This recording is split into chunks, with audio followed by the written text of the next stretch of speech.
జిల్లాలో ప్రసిద్ధిగాంచిన పరశురామ క్షేత్రం అయిన పుంగనూరు నుండి చౌడేపల్లి వెళ్ళే మార్గంలో పుదిపట్ల గ్రామం పంచలింగేశ్వర స్వామి ఆలయం సమీపంలో శ్రీ వైష్ణవిదేవి ఆలయం స్వయంభుగా వెలిసింది. అక్కడే నాగభైరవ స్వామి కూడా స్వయంభుగా వెలిశారు.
వైష్ణవీదేవి మనకి బ్రహ్మ విష్ణు మహేశ్వరుడు పార్వతీదేవి లక్ష్మీదేవి సరస్వతీదేవి అందరూ అమ్మవారిలోనే ఉన్నారు.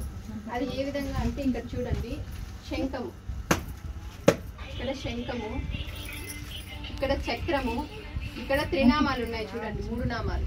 విష్ణు అంశ, ఈశ్వరుడికి 3 కళ్ళు కదా చూడండి, ఆ 3 కళ్ళు ఇవి ఈశ్వరాంశ. ఇక్కడ నుండి బ్రహ్మాంశ వస్తుంది, అంటే బ్రహ్మదేవుని నాభి పొట్ట కంటుకున్నట్లుంటుంది. ఆయన తామర పువ్వు కంటి పెట్టుకుంటారు కదా, అమ్మవారి పొట్ట అలాగే ఉంటుంది. అమ్మవారి పాదాలు చూసుకుంటే అమ్మవారి పాదాల కింద తామర పువ్వు మీద అమ్మవారు నిలుచుకో ఉంటారు అన్నమాట. సరస్వతీదేవి కూడా ఎప్పుడు తామర పువ్వు మీదే ఉంటుంది, సరస్వతి అంశ.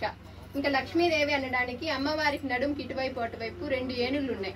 గజలక్ష్మికి ఉంటుంది కదా పటంలో, ఆ విధంగా అమ్మవారికి 2 ఏనుగులు ఉన్నాయి.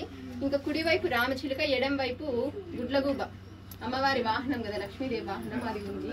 నెక్స్ట్ పార్వతీదేవి అనడానికి పార్శ్వమాయుధం. ఇంకా అమ్మవారికి కుడి కంట్లో సూర్యుడు, ఎడం కంట్లో చంద్రుడు ఉన్నారు. మీరు దర్శనం చేసుకునేటప్పుడు కళ్ళు క్లోజ్ చేసుకొని దర్శనం చేసుకోవద్దు. అమ్మవారి ముఖంలో చూస్తేనే దర్శనం చేసుకున్నప్పుడు ఆ సూర్యచంద్రుల ప్రకాశం అనేది మన మీద పడి మనలో ఉండే దోషం అనేది పోతుంది. అమ్మవారు ఎప్పుడు ప్రసన్న వదనంతో చిరునవ్వుతో ఉంటారు. ఆమె చిరునవ్వు ఎప్పుడు ముఖం మీద చిరునవ్వు ఉంటుంది. బ్రహ్మ విష్ణు మహేశ్వరులే ఆమెకు పూజ చేస్తారు. మణులు మాణిక్యాల ఆభరణాలుగా ధరించి ఉంటుంది. పార్శ్వము, శంఖము, పద్మము ధరించి ఉంటుంది అమ్మవారు. ఒక చెయ్యి అభయహస్తం ఇస్తూ ఉంటుంది, ఇంకొక చెయ్యి ఇట్లా ప్రపంచ భారాన్ని అంతా భుజాల మీద మోస్తాంది కాబట్టి భంగిమలో పెట్టుకున్నారు అమ్మవారు. సదాశక్తి ఎప్పుడు శక్తి కలిగి ఉంటుంది అమ్మవారు.